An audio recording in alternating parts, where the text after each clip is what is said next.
Hello, and a very warm welcome to each of you. It's truly wonderful to have you join us. Did you know you might die in your sleep just because of one night? It's not just bad dreams or a sudden heart attack. In fact, many of the causes are subtle, silent, and surprisingly common, and most people don't even realize they're at risk. This video is not meant to scare you. It's meant to protect you because dying in your sleep after 70 is often avoidable. Today, we'll walk you through 4 crucial must-knows that can dramatically lower your risk of dying in your sleep after 70. Nighttime blood pressure, a silent danger. It might come as a surprise, but many sudden deaths in sleep after age 70 are linked to one silent and often ignored culprit: nighttime hypertension or uncontrolled blood pressure at night. While most people focus on daytime blood pressure readings, it's what happens while you're sleeping that may carry the biggest risk. Blood pressure is supposed to dip at night, allowing your heart to rest. But for some seniors, it either stays high or even rises, a pattern that significantly increases the chances of stroke, heart attack, and sudden cardiac events in the middle of the night. What makes this dangerous is that it's not usually felt. You don't get dizzy or feel pain. It happens quietly. That's why cardiologists recommend what's called ambulatory monitoring, a small device worn for 24 hours to track blood pressure patterns, especially overnight.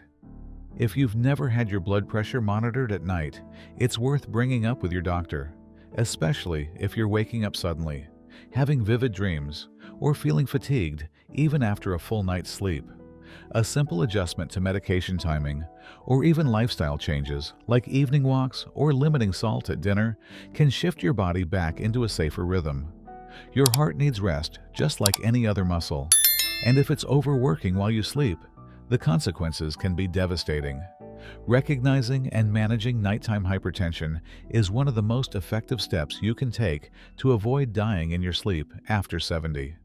Sleep apnea, interrupted breathing, serious risk. Another major warning sign that too often slips under the radar is sleep apnea, or what doctors call interrupted breathing during sleep. It doesn't just cause loud snoring or leave you feeling groggy the next day. For seniors, untreated sleep apnea can quietly stress the heart, reduce oxygen to the brain, and significantly increase the risk of dying in your sleep. What makes it especially tricky is that many people don't realize they have it. They think waking up tired is just part of getting old. But the truth is, pauses in breathing, gasping during the night, or waking up with a dry mouth or headache can all be red flags. And the longer this goes undiagnosed, the more pressure it puts on your heart, especially during those critical nighttime hours when the body is supposed to rest and restore. If you sleep alone, it's harder to notice the signs, but you can still track how you feel when you wake up and whether you find yourself nodding off during the day. Good sleep isn't just about hours, it's about quality. And if your breathing is disrupted during those quiet hours, your body isn't getting what it needs to survive. The good news is this condition is manageable, but only if you take the time to look for it. Bedroom air quality, an invisible threat. Most people think of clean air as something that matters during the day when they're out walking or sitting in traffic. But what you breathe while you sleep could be slowly harming you in ways you don't even realize. Bedroom air quality plays a much bigger role in sleep-related health risks than most seniors are told. As we age, our lungs become more sensitive, our circulation slower, and our immune response is less aggressive. That means the pollutants, dust, mold spores, or carbon dioxide buildup in a closed-off bedroom can quietly place a heavy burden on our cardiovascular and respiratory systems during the night. It's not always dramatic, like choking or gasping. Sometimes it's subtle. Shallow breathing, irregular heartbeat, or unrecognized drops in oxygen levels that quietly weaken the heart over time. Seniors who sleep in poorly ventilated rooms may unknowingly increase their risk of stroke or sudden heart failure. Even small appliances like scented plug-ins, old carpeting, or accumulated pet dander can quietly degrade the air around you. Improving bedroom air quality doesn't require expensive overhauls. It can be as simple as removing clutter.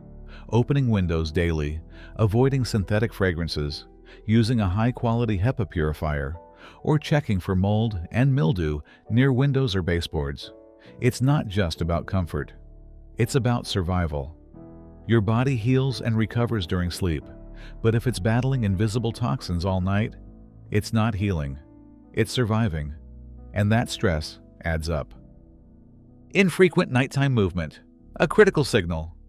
It might sound odd, but one of the quiet signals that something could be dangerously wrong during sleep is a lack of movement. Our bodies are designed to adjust and shift positions multiple times throughout the night. These small movements help regulate circulation, reduce pressure on organs, and prevent the buildup of carbon dioxide in the lungs. But when a senior stops turning, shifting, or adjusting in bed, it could mean something far more serious than simply being a still sleeper. Reduced movement during sleep has been linked to declining nervous system responsiveness, underlying heart irregularities, and even the early stages of neurodegenerative conditions. In some cases, it can be a precursor to nighttime cardiac events. It's important to understand that when a body becomes too still at night, it's often because the systems that normally protect us, like our balance sensors, our spinal reflexes, or our subconscious muscle tone, are shutting down or failing to respond. That's not just about getting older. That's about potential danger. And the best part, you don't need fancy equipment to monitor this. Simply observe. Are your sheets rumpled in the morning? Is your pillow in the same place every day? Are you waking up in the exact same position? If so, it may be time to bring this up with your doctor. Encouraging nighttime movement can be as simple as gentle stretching before bed, avoiding heavy sedatives unless necessary, and keeping the room at a temperature that promotes natural repositioning. Staying hydrated also helps. Stillness may seem peaceful, but after a certain point, it's no longer rest. It's a warning, and being aware of that could be the difference between waking up and not waking at all. As we conclude, remember that growing older comes with its share of challenges, but it also brings a chance for wisdom, awareness, and renewed commitment to health. What we've talked about today isn't meant to alarm you. It's meant to empower you. Let it serve as motivation to listen to your body, speak to your doctor when needed, and take the little steps that add up to a longer, fuller life. Thank you for joining us today.